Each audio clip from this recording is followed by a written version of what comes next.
right now. Pittsburgh's best sports show is about to begin. Call us or tweet us.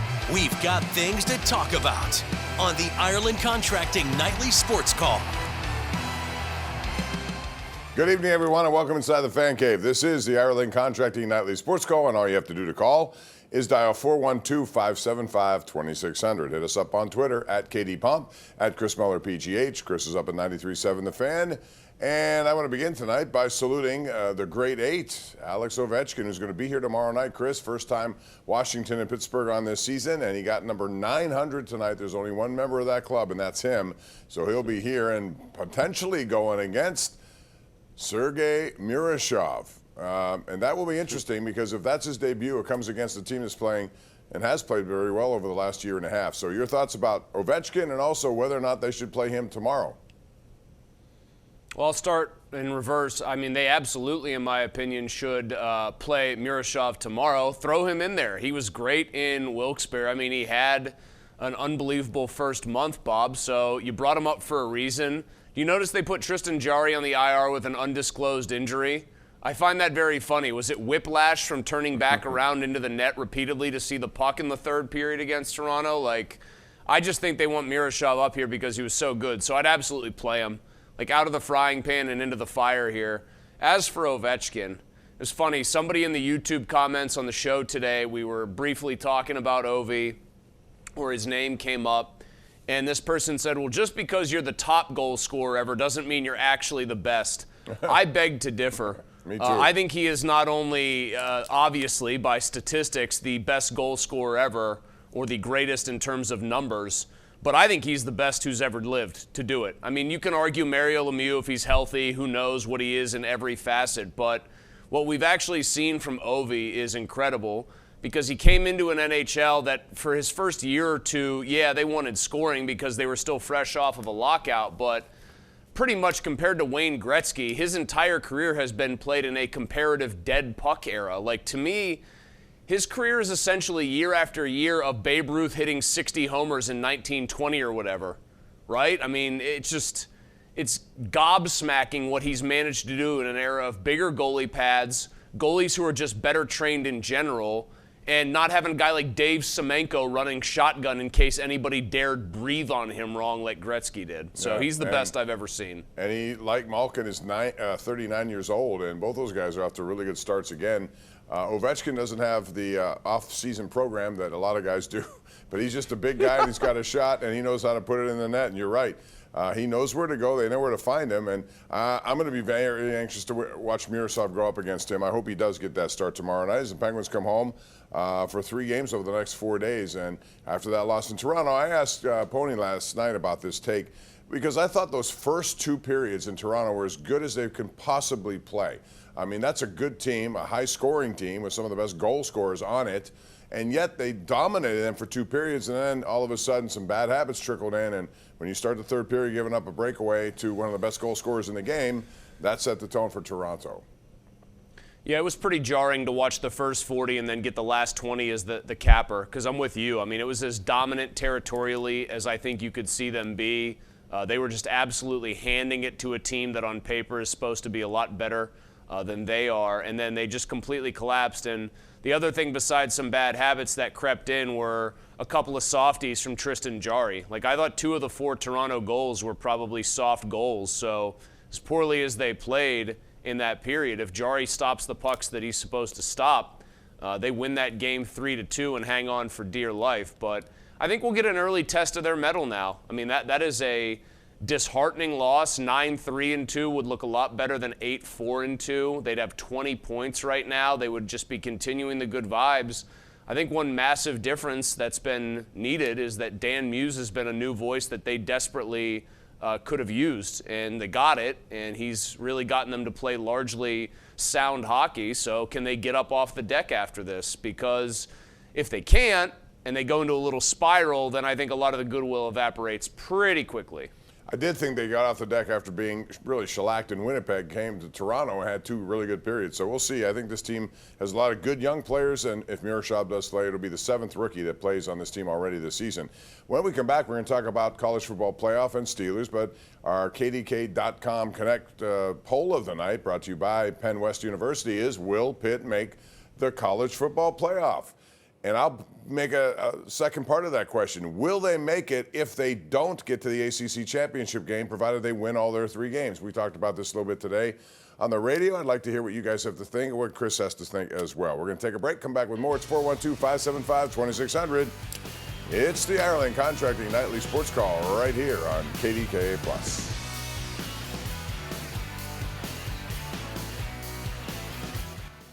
All right, welcome back. This is our Xfinity tweet of the night. Comes from Maxwell Football, and that would be Mason Heinschel has been named semifinalist for the Sean Alexander Freshman of the Year Award. This is given to the freshman who best exemplifies excellence, performance, leadership, and character. He's done all of that in a very short time, led Pitt on a 5-game win streak, and here they are, 7-2 overall, 5-1 in the ACC. And Chris, I'd like to get your take on this. They have Notre Dame. They're 12.5-point home underdogs at this point. Next week, they're off this week, so that's a nice time to get a bye week. And then it's Georgia Tech. After that loss they suffered, not as impressive perhaps, but Miami. If they run the table, however, and don't get in the ACC championship game because there are so many different tie-breaking situations that I can't possibly explain in 30 minutes, should they get an opportunity to be in that conversation, would they get a nod as an at-large?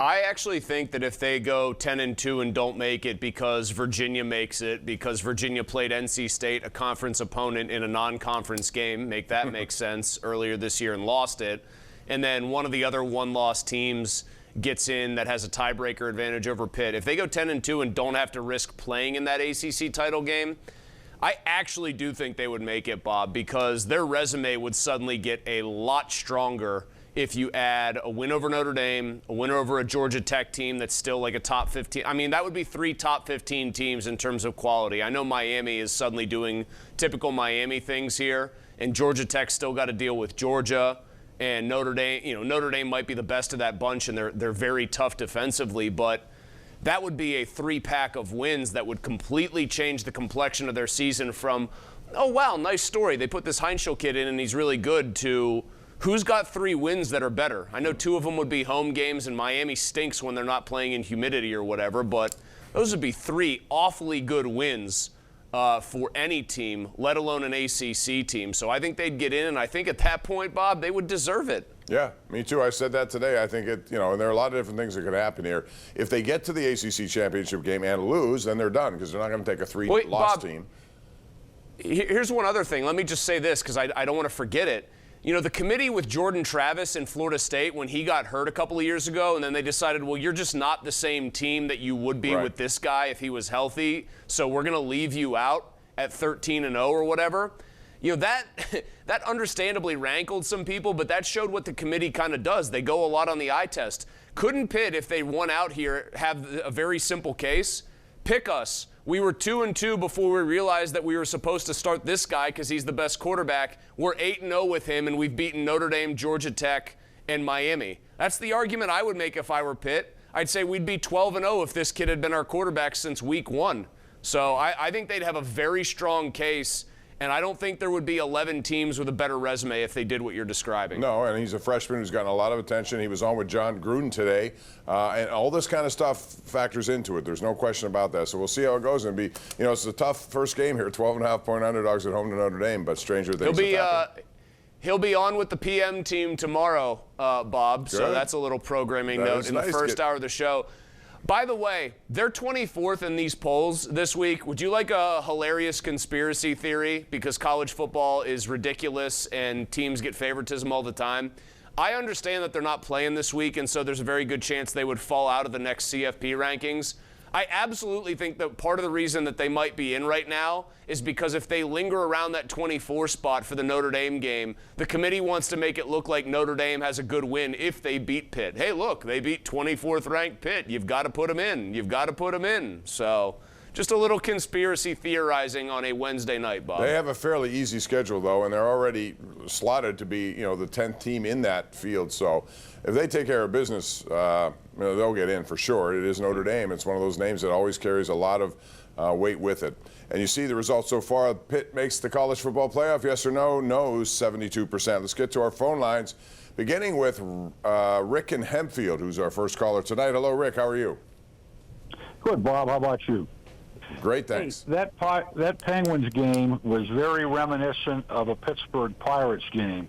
They played two-thirds of a great game and then stopped after the game was two-thirds over, took the starting pitcher out. They didn't take anybody out in the Penguins game, but it went downhill the same way, and then very conveniently, the guy who was responsible, or I should say was in the nets for that game, conveniently goes on the injured list, just as you pointed out.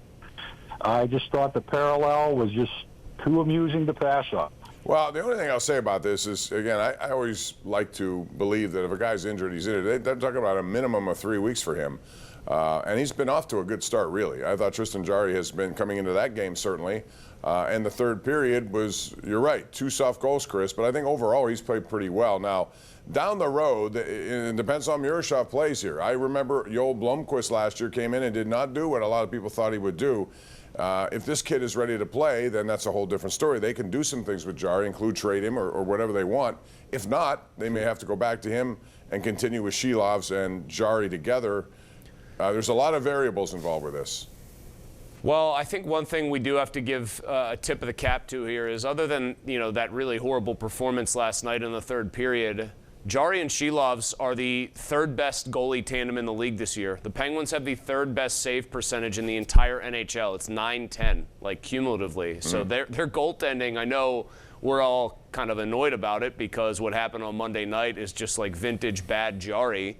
But they've been really good on that end for the most part. And that's kind of one of the reasons, along with a ridiculous shooting percentage, a great power play, that they've gotten off to this hot start. So I think one big wild card here, Pony and I jousted about this on a riveting episode of Judge Donnie today, Bob. It was got Pony so fired up that he tried to make a real bet with me for $1,000. But because, well, I'm not, he changed from the nipple piercing to money now. That's a better way to go. Oh, no, yeah. He got very fired up at me because he lost in the courtroom with the judge. But I think one of the major wild cards as to whether this turns into a Cinderella season where they actually make a serious playoff run is, if Murashov comes up and they give him a real chance, as I think they should, and he looks anything like the player he's been so far in the AHL this year, they're gonna steal games. Like we've seen, this.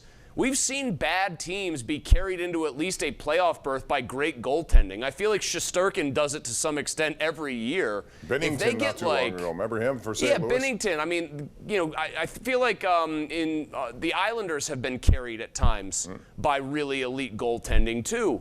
And so if this guy comes up and he's the real deal early on in his career, even if it's only for like 25 games or so, as part of a job share, that could carry them into the playoffs with the points they've banked. Yeah, I totally agree with that. And so that's why I'm excited to see, and I think they will put him in tomorrow. Let's go out to Jim in Green Tree. Hey, Jim, what's up? Hey, Bob, how you doing? All right, what's up, man? Hey, Pitt's going to make the playoffs this year. They're going to win their next 3 games because Notre Dame's not that great, and I think Pitt's a lot better. Notre Dame's pretty good. Steelers are going to beat the Chargers on Sunday. Well, we haven't talked about that, so let's delve in. A nice little segue there. Thank you, Jim. Just how Jim planned it. I think in this Chargers game, without their now they brought in a tackle, I know, yesterday at the trade deadline, but not the same as having Alt and Slater in there. Those 2 guys are pretty good, and they're not going to be there. And on top of that, looking at the numbers, San Diego, Los Angeles has allowed Herbert to be hit more than any other quarterback in the game so far. So he can take a beating in there, but how do you think they'll play that? How do you think both sides will play? How do you think the Chargers will try to do this? And how do you think the Steelers will try to exploit the 2 tackles not being in there? I've got a funny feeling that you got a sense of, and this is like a working theory that a buddy of mine kind of sent to me about Mike Tomlin and his defense, that when Mike respects the opposing quarterback and is maybe a little fearful, Flacco, maybe Jordan Love to an extent, guys like Mahomes obviously and Allen for obvious reasons, that he maybe coaches more conservatively than he should instead of trying to go out on his shield because he's worried about one of these elite players burning him. And I think Mike talking about at his presser, Bob, as you well know, that they didn't really get the real Justin Herbert last year because he was dinged up coming in, then they knocked him out of the game. I think Mike has a lot of respect for Herbert, and I think he's probably going to sit back a little bit more, I suspect. I think he's going to be a little bit less aggressive, and I wonder if that's going to burn him. That makes me nervous, at least going in, because I think Herbert is on that list of quarterbacks that Mike just, at a base level, has a high degree of respect for, and I think sometimes that can work against him. Yeah, and he's also very good at escaping pressure when it comes. Over 300 yards rushing. A lot to be intrigued by in that game coming up on Sunday night. We're going to take a break here, come back with more calls, and also some numbers that I think Chris might be interested in. We'll talk about that and more as we continue right here on KDKA Plus and 93.7 The Fan.